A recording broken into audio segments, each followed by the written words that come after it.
இலங்கையினுடைய புலனாய்வு பிரிவின் முன்னாள் பிரதானி சுரேஷ் அலே கைது செய்யப்பட்டார் 2 நாளைக்கு முதல்ல. இந்த கைது நடவடிக்கையானது ஒரு பரபரப்பை ஏற்படுத்தியிருந்த விஷயம்தான். இந்த கைதானது ஈஸ்டர் குண்டு தாக்குதலோடு நடந்து வர விசாரணைகளின் அடிப்படையில் பெறப்பட்ட தகவல்களை வைத்துக் கொண்டுதான் குற்றப்புலனாய்வு பிரிவினர் இவரை கைது செய்திருக்காங்க.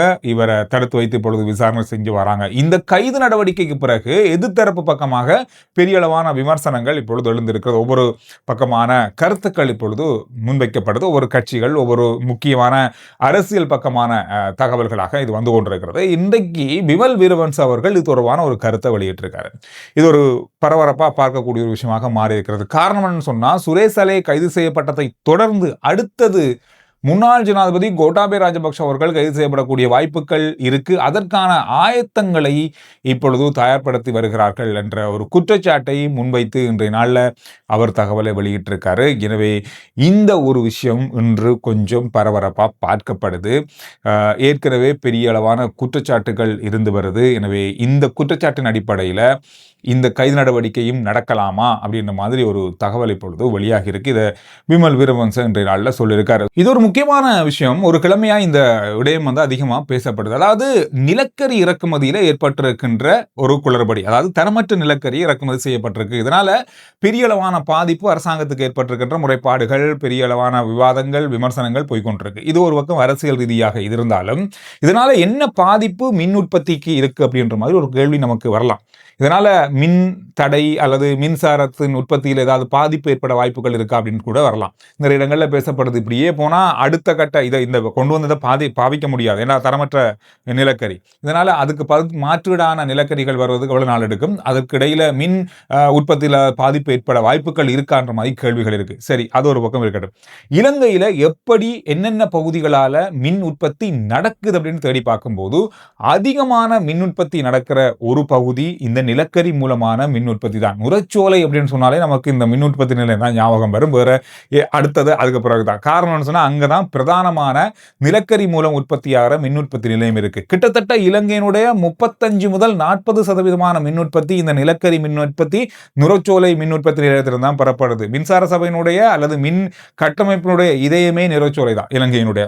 இதுல 900 மெகாவாட்ஸ் மின்சாரம் ஒரு நாளைக்கு உற்பத்தி செய்யறாங்க. 3 யூனிட்டுகள் 300 இருக்கு. இதுல ஒன்று செயலிழந்தாலே பெரிய அளவான இடங்களுக்கு மின் தடை ஏற்படும். இது நமக்கு தெரிஞ்ச ஒரு வரலாறு தான். இந்த அடிப்படையில் இந்த தரமற்ற நிலக்கரிகள் இறக்குமதியாக இருக்கின்றமை இதை பாதிக்க வாய்ப்புகள் இருக்குமா என்ற கேள்வி ஏற்பட்டிருக்கு. இதுவரைக்கும் அதுக்கான பதில் இல்லை. அதனால நாம் அதை பற்றி இப்போ யோசிக்க தேவையில்லை. 2வது இடத்துல இருக்கிற மின் உற்பத்தி திறன் நீர் மின் உற்பத்தி. இது நாட்டினுடைய 25 முதல் 30% மின்சாரத்தினுடைய பாவனைக்குரிய அந்த இடத்தை கொடுக்குறாங்க. இது பெரிய அளவான இடம். இது வறட்சியான காலப்பகுதியில் குறைவடையும். இது 15 முதல் 20 தான் இருக்கும். நல்ல மழை வீழ்ச்சி இருக்கு, நல்ல தண்ணி இருக்கு, எல்லா நீர்நிலைகள் சொன்னால் 25 முதல் 30% மின் உற்பத்தியை நாங்கள் செய்யலாம் இந்த நீர் மூலமாக.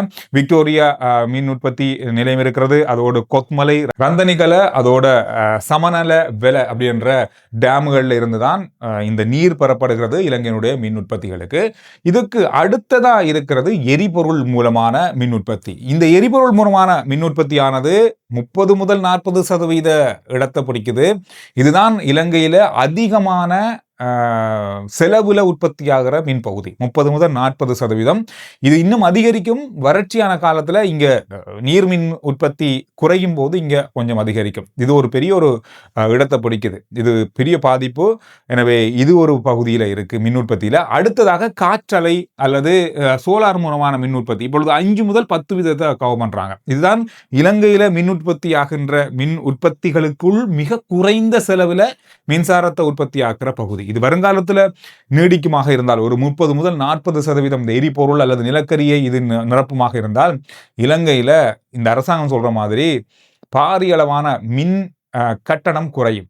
அதுக்கு இப்போ எந்த அளவுக்கு வாய்ப்புகள் இருக்குன்னு சொன்னா இது எத்தனை வருஷத்துல நடக்கும்னு தெரியாது. ஆனா இது எரிபொருளாலையும் நிலக்கரியாலையும் செய்யப்படுகின்ற மின் உற்பத்திகள் தவிர்க்கப்பட்டு சோலாராலையும் காற்றலை ஆலையும் உற்பத்தி ஆகுமானா நமக்கு மின்சாரம் ஒரு யூனிட் 10 ரூபா கூட வராது அப்படின்னு தான் கணப்பிடப்படுது. இது இவ்வளவு காலத்துல நடக்கும்னு சொல்லி தெரியாது. 2014ஆம் ஆண்டு ஒரு கைது நடவடிக்கை நடக்குது. கொழும்பு மாதம்பேட்டியில் வைத்து ஒரு இளைஞர் 2.53 கிராம் ஹெரோயின் போதைப் பொருளோட கைது செய்யப்படுறாரு. இவரை கைது செய்து விசாரணைகள் நடத்தப்பட்டு சட்டமா அதிபரால் இவருக்கு எதிராக வழக்கு பதிவு செய்யப்படுது, குற்றப்பத்திரிகை தாக்கல் செய்யப்பட்டு இவருக்கு தண்டனையும் வழங்கப்படுது.